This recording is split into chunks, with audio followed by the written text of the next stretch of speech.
Michelangelo Buonarroti. In 1501, a competition was announced for sculptors to submit plans for a 19-foot piece of marble to be made into the figure of David. The great master Leonardo da Vinci himself was one of the competitors. Michelangelo made hundreds of drawings for the competition to win the contract to do a statue of David in Florence. Only a few remain. Most of his working drawings were destroyed along with the wax models he made before starting the project. At 27 years of age, Michelangelo won the competition, and 3 years later, the work was completed and the David unveiled to rapturous applause from its citizens. When challenged by some that his David was too nude, he replied that there were those that thought the shoe more important than the foot. David was always known by the citizens as the Giant. Rome, 1497.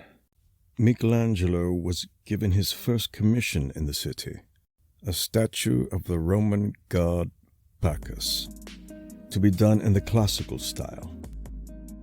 The god of wine and fertility, his body, like the vine, sways tipsily. Clusters of grapes grow in his hair, eyes veiled with the mist of his drunken state. The god of the grape will, after the harvest, sink slowly into the sleep of winter. His satyr companion nibbles at the grape clusters. Michelangelo received the commission for the Pietà. Mary sits on the foundation stone of the church. At the feet of her son lie the stump of the tree of life and the wood of the cross. Her lap is the altar on which Christ is sacrificed. Mary, the Virgin Mother of God incarnate, remains forever young, while Christ, who has taken on the mantle of man, has become older than she. This work, which was to make his name famous throughout Italy, so confident was the brash young Michelangelo that he guaranteed in contract that this would be the finest work in marble that there is in Rome today.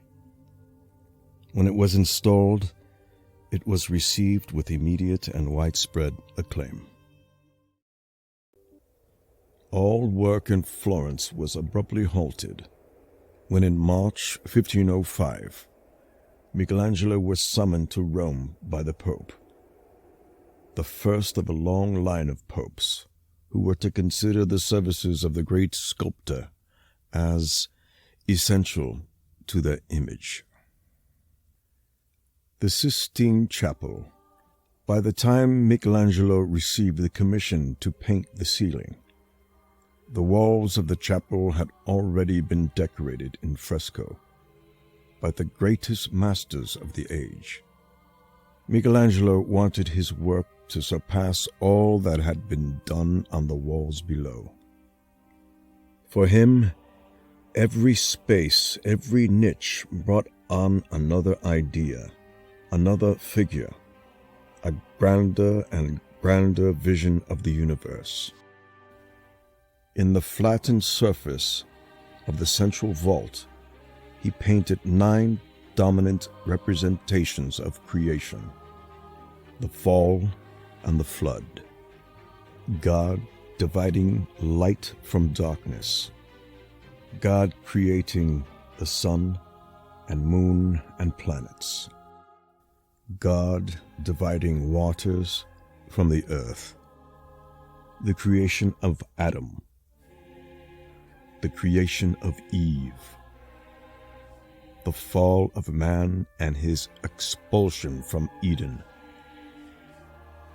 Noah's offering to the Lord, the flood, the drunkenness of Noah. Michelangelo resisted at first. "I am a sculptor, not a painter." The Pope would not take no for an answer. He doubled his fee and then further conceded to allow the artist complete freedom to paint what he liked. He had not painted a fresco since his boyhood apprenticeship over 20 years before. The ceiling took 4 endless years to complete, and a scaffold 68 feet in the air. He wrote a sonnet on the agony he endured. The Pope, too, asked him constantly, "When will the work be finished?" "When I am satisfied with it," replied Michelangelo.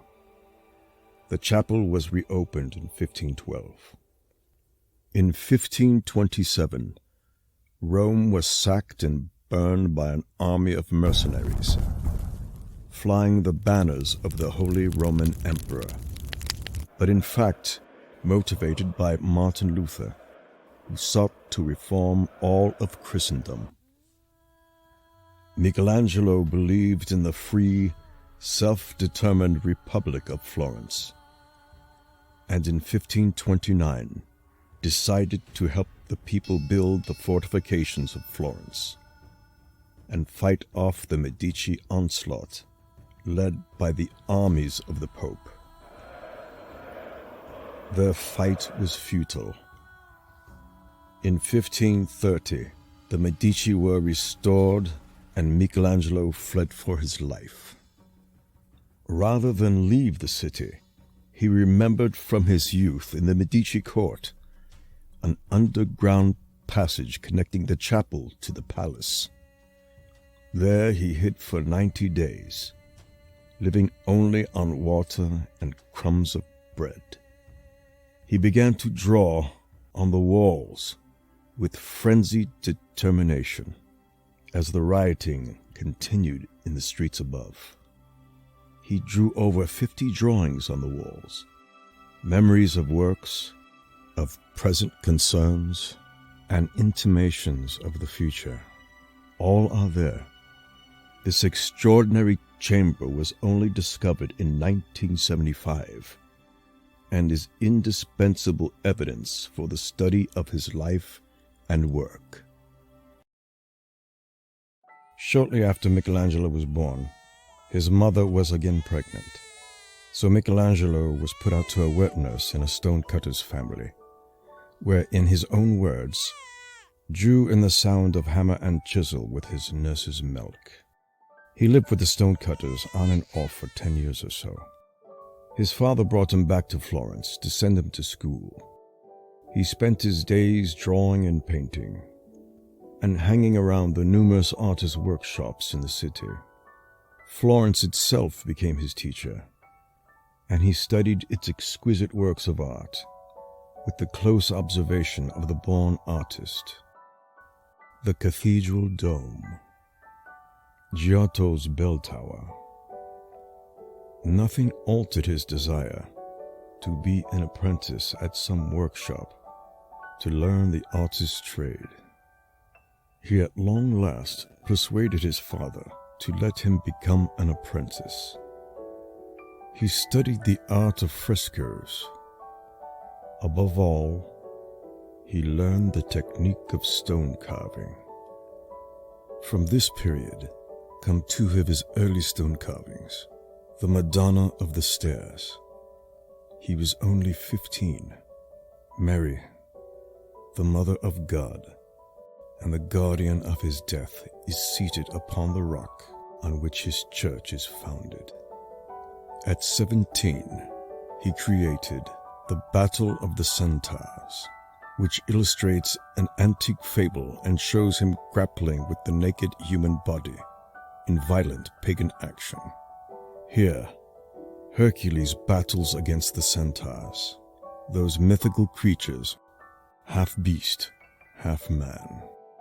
The figures twist and writhe, Their faces turned to the figure of Hercules, with arms upraised. Michelangelo never parted with these early works, polarities which seemed to represent a constant in his art. The two sides of man, the pagan and the earthly, his glorifying the human form, and the spiritual divine, fearful of death and damnation, which became more and more evident in his work as he grew older. He was given permission by the prior of the church to dissect corpses in the hospital morgue. How profane and difficult this was for this young man. One should not violate the dead. The stench of the corpses made him ill, and he was agonized by a sense of sin. But he went on dissecting and learning. He was determined to understand and draw. This was a practice used by other artists to study the human anatomy. It was punishable by law. In gratitude to the prior, at 17 years of age, he carved a wooden crucifix that, in his own words, arose from the dead bodies I had desecrated. Michelangelo gives his Christ figure the body of a young adolescent, delicate in structure, unsullied by his cruel death, relaxed as if in sleep, slender, calm, and bearing the boyish innocence of Michelangelo's tender age. For 3 centuries, this crucifix was considered lost. It was rediscovered in 1962, covered with grease and blackened by smoke, unrecognized for all those years. It was to be his only carving in wood. When the Civil War had subsided, the Pope, eager to have the work on the Medici tomb completed, pardoned Michelangelo and decreed that he should be left at liberty and treated with courtesy.